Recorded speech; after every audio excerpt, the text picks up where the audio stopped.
Welcome back, my fellow night owls. I'm glad you've returned to this little corner of darkness. Your support means the world to me.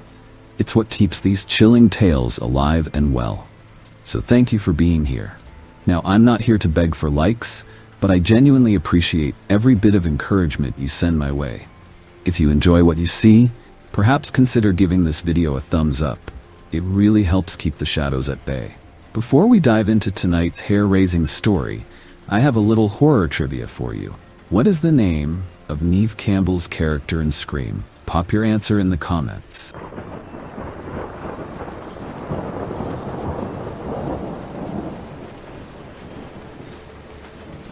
The deepfake stalker. I never thought my life could be ruined by something I didn't even do. It all started about 3 months ago when a friend sent me a link to a video. "Dude, is this you?" the message said.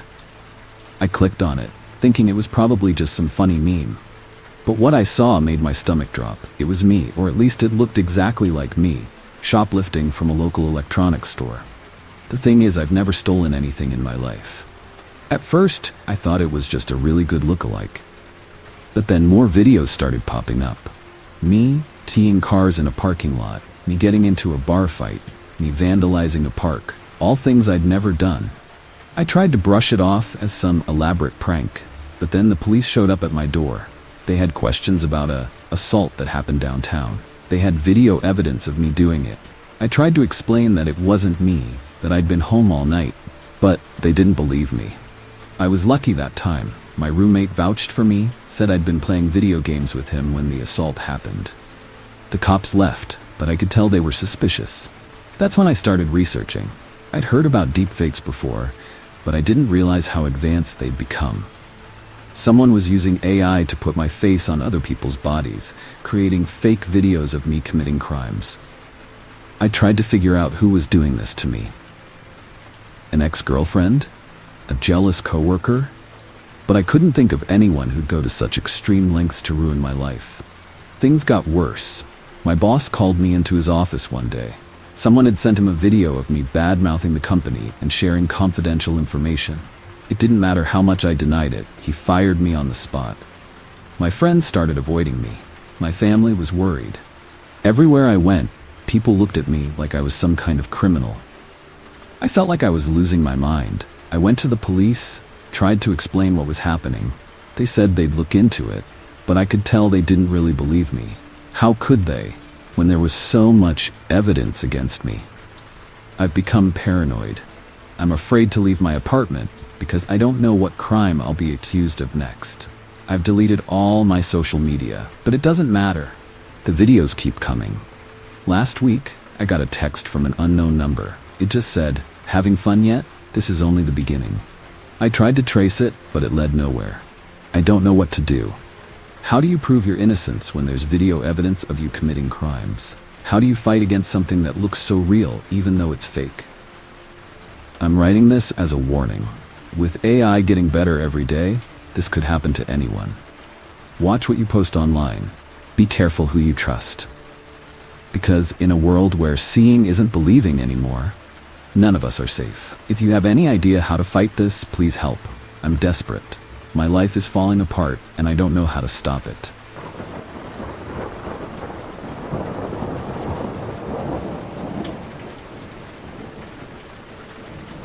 The babysitter's secret. I started babysitting for the Millers about 2 months ago. They seemed like the perfect family. Nice house in the suburbs, 2 cute kids, and parents with high-paying jobs. Easy money, right? Man, I wish I'd never taken that job. It started off normal enough. I'd come over on Friday nights, watch the kids while Mr. and Mrs. Miller went out for date night. The kids, Tommy 8 and Sarah 6, were usually pretty chill. We'd watch movies, play board games, typical stuff. But after a few weeks, I started noticing weird things. Like how the kids never wanted to talk about school or their friends, or how they'd get super quiet whenever their parents came home. One night, I was putting Sarah to bed when she asked me to check her closet for monsters. Normal kid stuff, so I did. But when I opened the closet door, I found a small suitcase packed with clothes and a few toys. "Sarah, why do you have a packed bag in your closet?" I asked. She looked scared and whispered, "In case we have to leave quickly. Tommy has one too. That set off some alarm bells, but I figured maybe they'd had a fire drill at school or something. I didn't want to pry. A week later, I was in the kitchen getting snacks when I noticed a letter on the counter. I know I shouldn't have read it, but something made me look. It was from a lawyer, talking about custody arrangements and visitation rights, but the Millers weren't divorced. It didn't make sense. Things got really weird the next time I babysat. The kids were extra quiet, and Tommy had a bruise on his arm he wouldn't explain. When I was tucking them in, Sarah grabbed my hand. "Can you stay with us tonight?" she asked. "I don't want them to take us away again." My heart dropped. "Who, Sarah? Who's trying to take you away?" But she just shook her head and wouldn't say more. I couldn't shake the feeling that something was seriously wrong. So I did some digging online. What I found made me sick. Turns out, the Millers weren't the kids' real parents. Their real names were John and Mary Simmons, and they'd been all over the news 2 years ago. They'd kidnapped Tommy and Sarah from a park in another state. The kids in the photos were definitely Tommy and Sarah, just younger. The Millers, or Simmons, I guess, must have moved here and assumed new identities after the kidnapping. I called the cops that night. They came and arrested the Millers while I stayed with the kids. It was a mess of tears and confusion. I later found out that Tommy and Sarah had been reunited with their real parents. I hope they're okay now, but I can't stop thinking about it. Those poor kids living with their kidnappers for 2 years.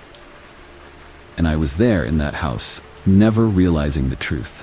I don't think I'll ever babysit again. You never really know what's going on behind closed doors, you know?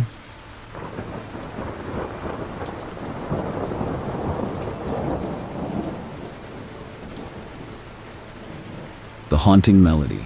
I never believed in ghosts or any of that supernatural stuff. But after what happened in my new apartment, I'm not so sure anymore. It all started about a month ago when I moved into this old building downtown. It was a steal, cheap rent for a decent-sized place. Sure, it needed some work, but I was just happy to have my own space. The first week was normal. I was settling in, unpacking boxes, all that fun stuff. But then I started hearing this.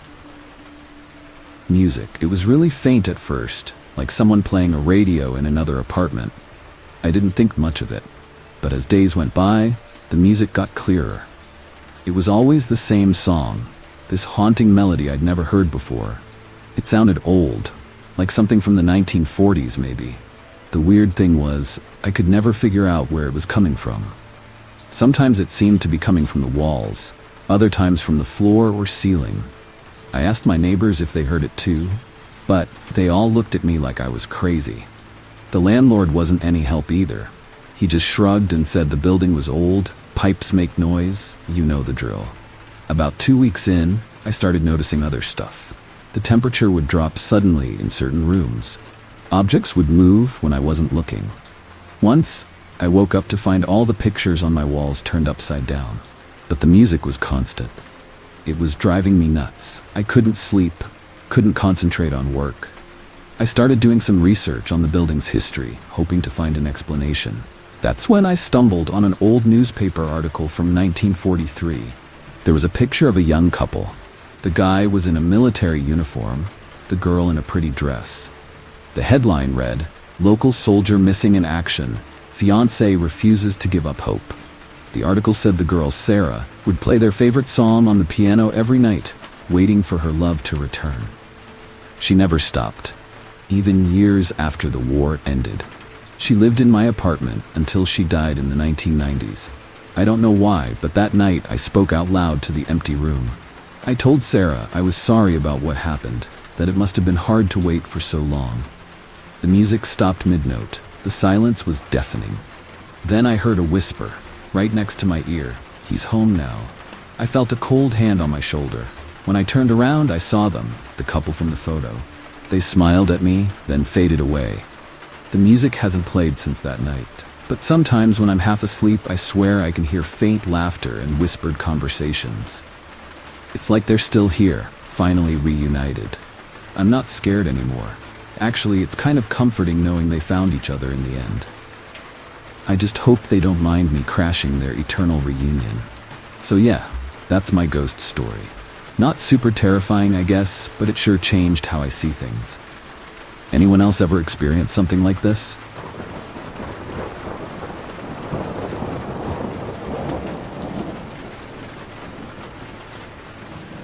The forgotten patient. I've been a nurse at St. Mary's Hospital for about 3 years now. Night shifts are usually pretty quiet, but what happened last week still has me shaken. It was around 2 a.m. and I was doing my usual rounds. Most patients were asleep and the halls were empty. I was heading back to the nurses' station when I heard a faint beeping sound. It was coming from the old wing, a part of the hospital that's been closed for renovations for months. At first, I thought I was just tired and hearing things. But as I got closer to the sealed-off area, the beeping got louder. It sounded like a heart monitor. I called security, but they were dealing with some drunk guy in the ER. They told me to wait, but curiosity got the better of me. I used my keycard to unlock the door to the old wing and stepped inside. The air was stale and dusty. Construction materials were scattered everywhere, and plastic sheets covered the walls. The beeping was clearer now, coming from down the hall. I followed the sound, my flashlight beam bouncing off the walls. As I got closer, I could hear something else, a faint wheezing, like someone struggling to breathe. That's when I saw it. In one of the rooms past the plastic barriers was a hospital bed, and in that bed was a patient, an old man, hooked up to a beeping heart monitor and a nearly empty IV bag. I froze. This was impossible. This wing had been closed for months. How could someone be here? The old man's eyes fluttered open. They were cloudy, unfocused. He reached out a bony hand towards me and whispered, "Finally, someone came." I ran. I sprinted back to the nurse's station and called for help. Security came, then doctors. We all went back to the room, but it was empty. No bed, no equipment, no patient, just dust and construction materials. Everyone thought I was crazy or playing a prank. I almost started to believe it myself. But then, a few days later, I overheard 2 administrators talking. They mentioned a patient who had gone missing during the transfer when the old wing closed. The case had been hushed up to avoid a lawsuit. I did some digging in the old records.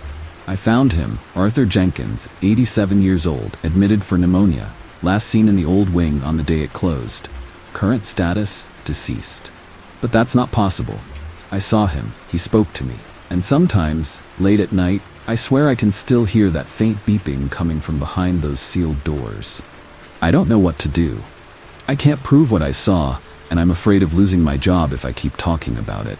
But I can't shake the feeling that somewhere in that abandoned wing, trapped between this world and the next, Arthur Jenkins is still waiting for someone to find him. If you're ever in St. Mary's Hospital at night and you hear a strange beeping from the old wing, just keep walking. Some patients are meant to stay forgotten.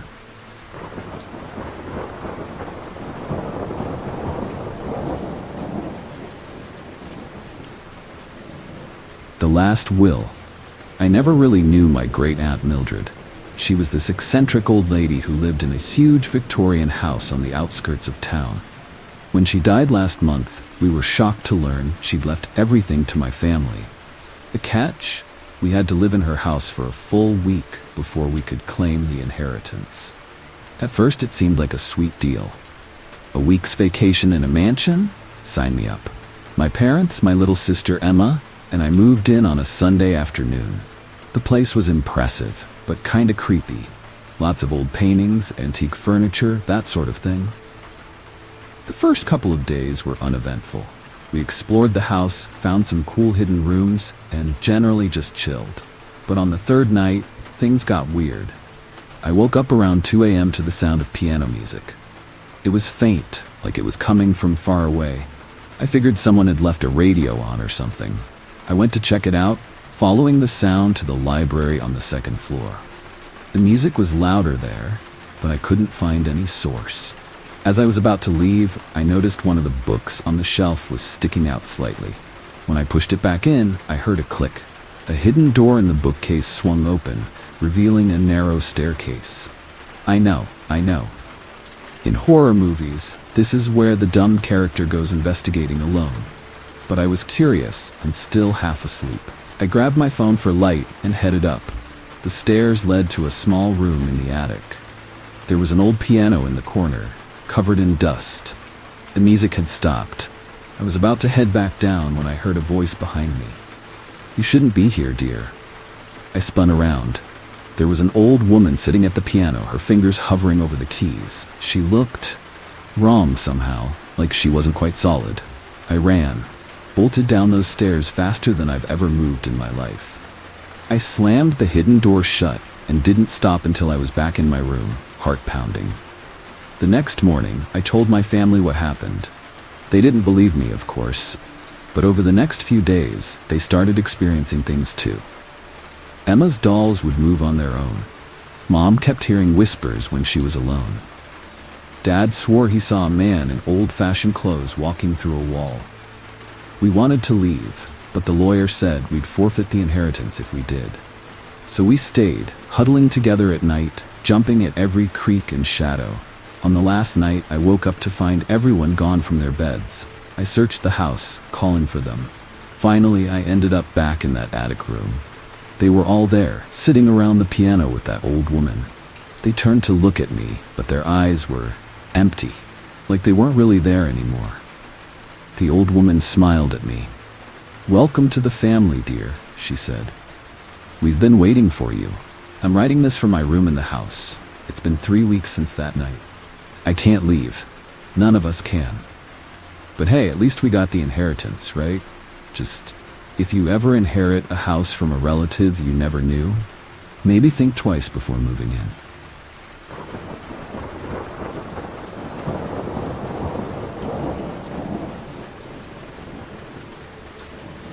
The last caller.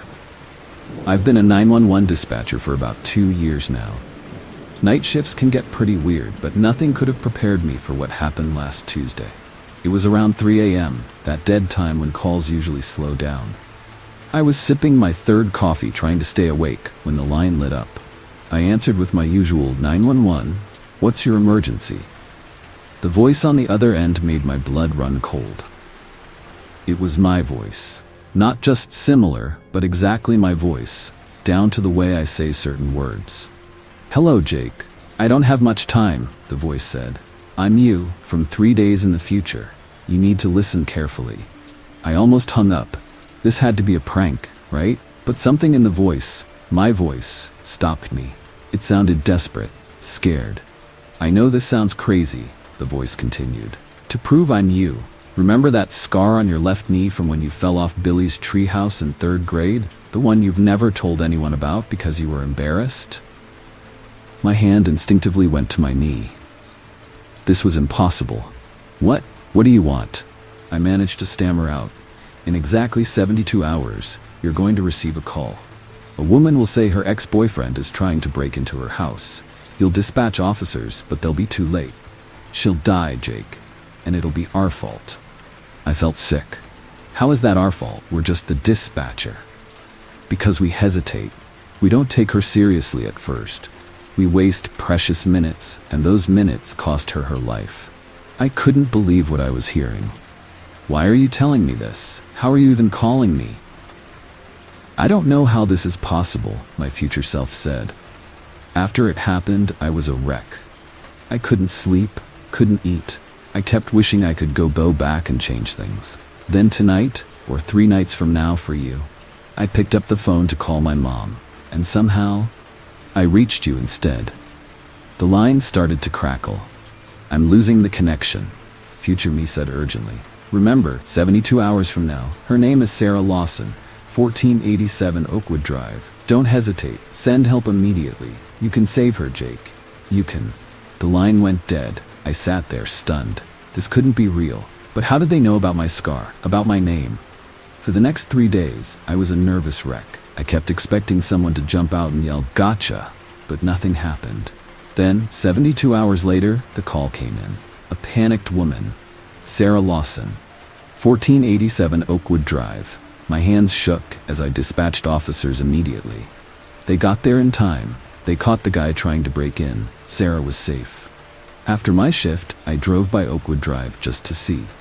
There were police cars outside a house. A woman was talking to an officer on the porch. When she turned, I saw her face clearly. It was the woman from the coffee shop across from the station. The one I see every morning but have never had the courage to talk to. I don't know how or why I was given this chance, but I do know that somewhere, in some other timeline, there's a version of me carrying the weight of Sarah's death. And I'm glad that version isn't me.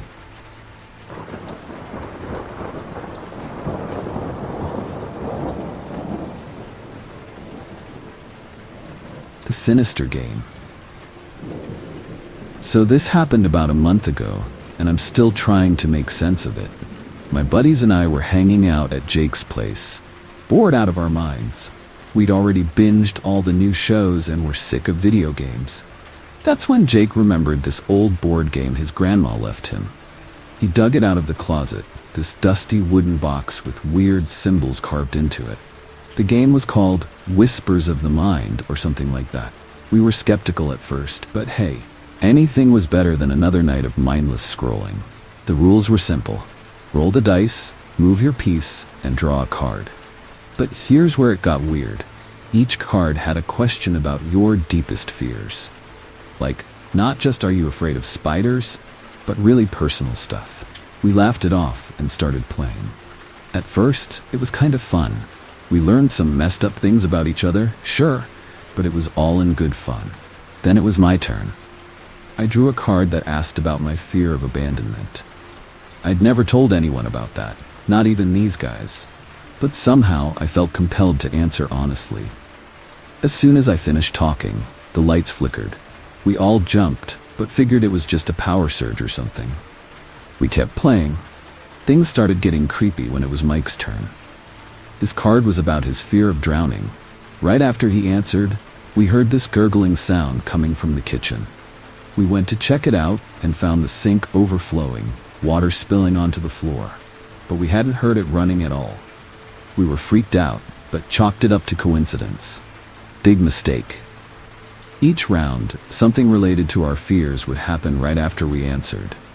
Small stuff at first, a spider appearing out of nowhere, a door slamming shut on its own. We should have stopped then, but we were too curious, and maybe a little drunk, to quit. It all came to a head when it was Jake's turn again. His card asked about his fear of losing his family. He barely finished speaking when his phone rang. It was his mom, hysterical, saying his dad had just been in a serious car accident. We all froze. This couldn't be happening. Jake rushed out, and the rest of us just sat there, staring at the game.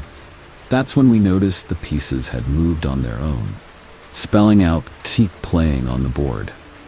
We didn't, of course. We shoved that thing back in its box and buried it in Jake's backyard that night. But ever since then, weird things keep happening. We'll wake up with the game pieces in our pockets or find cards from the deck in our wallets. I'm writing this because I'm scared, guys. I think the game isn't finished with us. And I don't know how to stop it.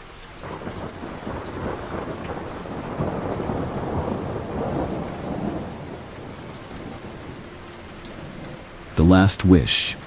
I never believed in karma or that whole what goes around comes around thing. But after what happened last week, I'm not so sure anymore. It started when my grandpa got really sick. The doctors said he only had a few days left. I hadn't seen him in years, we weren't close, but my mom insisted I visit him in the hospital. When I got there, he looked so small and frail in that bed. His eyes lit up when he saw me, though. We talked for a bit, mostly about nothing important. Then he got serious and said he had one last wish. He told me about this old antique shop downtown. Said there was a special coin there that could grant wishes. He wanted me to get it for him. I thought he was just rambling because of the meds, but I promised I'd try to find it. The next day, I actually went to the shop. It was this creepy little place, dusty and packed with weird stuff. I asked the old lady at the counter about the coin, not expecting much, but she knew exactly what I was talking about. She pulled out this tarnished silver coin with strange symbols on it. It cost way more than I could afford, but I bought it anyway. For Grandpa, you know? I brought it to him that afternoon. He was so happy, clutching that coin like it was made of gold. He whispered something to it.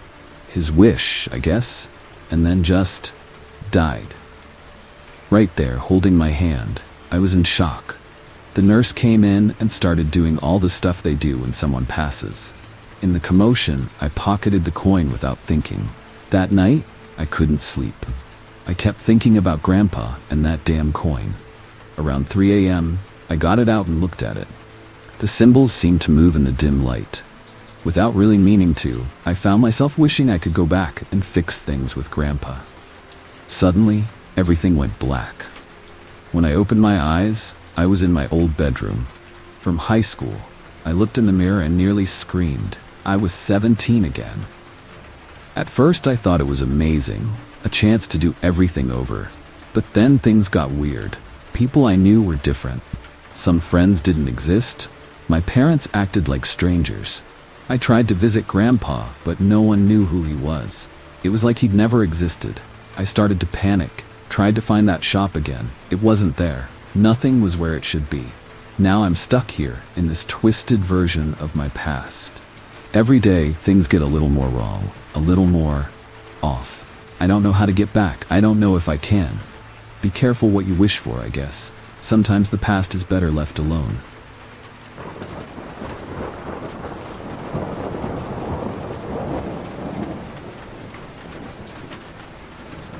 The Wendigo's hunger. I've always loved camping, but after what happened last month, I don't think I'll ever go into the woods again. It was supposed to be a fun trip with my buddies, just 4 guys roughing it in the Canadian wilderness for a week. We'd done it before, no big deal. We hiked deep into the forest, further than we'd ever gone. The first couple of days were great. Fishing, hiking, telling stupid stories around the campfire. But on the 3rd night, things started to get weird. It began with the dreams. I woke up in a cold sweat, my heart racing. I dreamed I was running through the forest, chasing something. I was so hungry and desperate to catch whatever it was. When I finally caught up to it, I realized it was a person, and I wanted to eat them. I shook it off as a nightmare, but at breakfast, I noticed the guys looked as rough as I felt. Turns out we'd all had similar dreams. We laughed it off, blaming it on some bad jerky or something. But the dreams kept coming, getting more vivid each night. And during the day, we started feeling off. Food didn't taste right. We were always hungry, no matter how much we ate. And sometimes, when I looked at my friends, I'd get this sudden urge to... I don't even want to say it. On the 5th day, we decided to hike to this clearing we'd spotted from a ridge. When we got there, we found these weird stone formations. They looked ancient, arranged in a circle. In the center was a pile of bones, animal bones, we thought at first. But then we saw the human skull. We should have left right then, but curiosity got the better of us. We poked around, taking pictures. That's when I noticed the carvings on one of the stones. It showed a creature, tall, emaciated, with antlers. Below it was a word I didn't recognize, Wendigo. That night, the dreams were worse than ever. I woke up to find myself outside the tent, my hands covered in dirt. I'd been digging in my sleep, trying to unearth something from the ground. The next morning, we decided to cut the trip short. As we packed up, I noticed everyone looking at each other differently. There was this hunger in their eyes. I felt it too, this gnawing emptiness that food couldn't satisfy.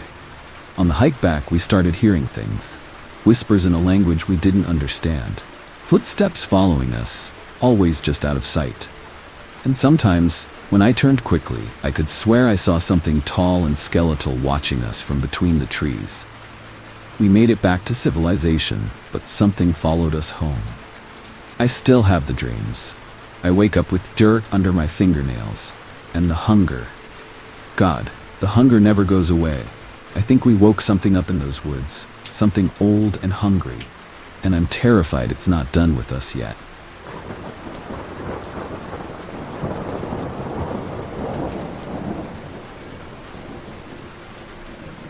The Sleepwalker's Trail. I've always been a sleepwalker.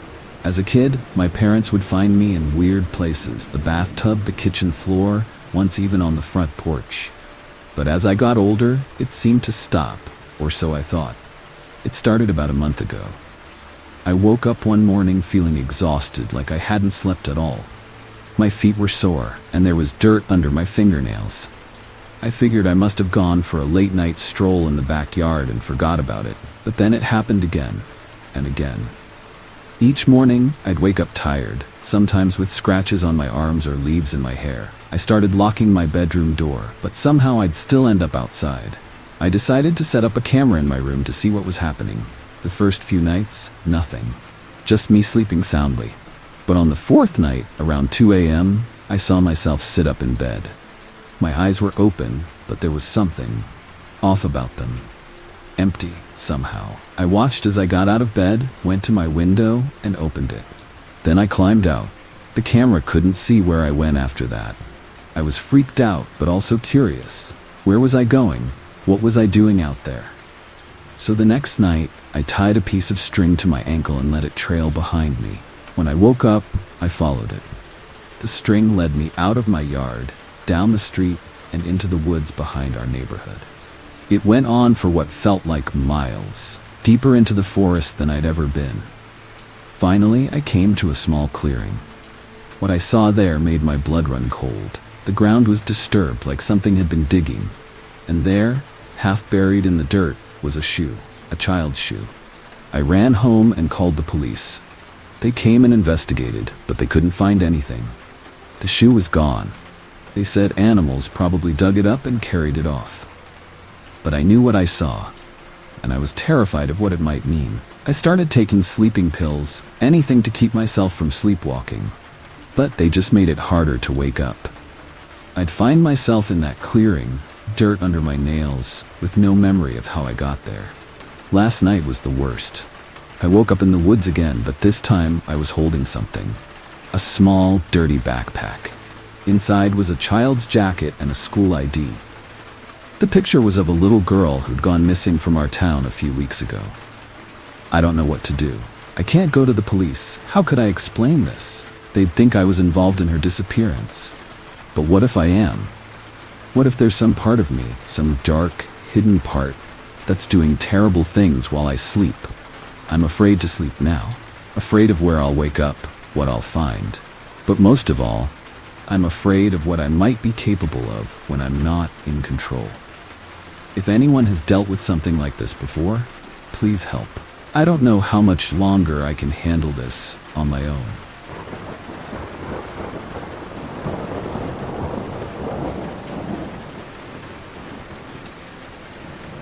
We hope you enjoyed this chilling tale. If it sent shivers down your spine, give us a thumbs up and share your thoughts in the comments below. What was your favorite part? Don't forget to subscribe for more spine-tingling stories and hit that notification bell so you never miss a scare. Until next time, stay spooky and remember, sometimes the darkest shadows hide the most terrifying secret.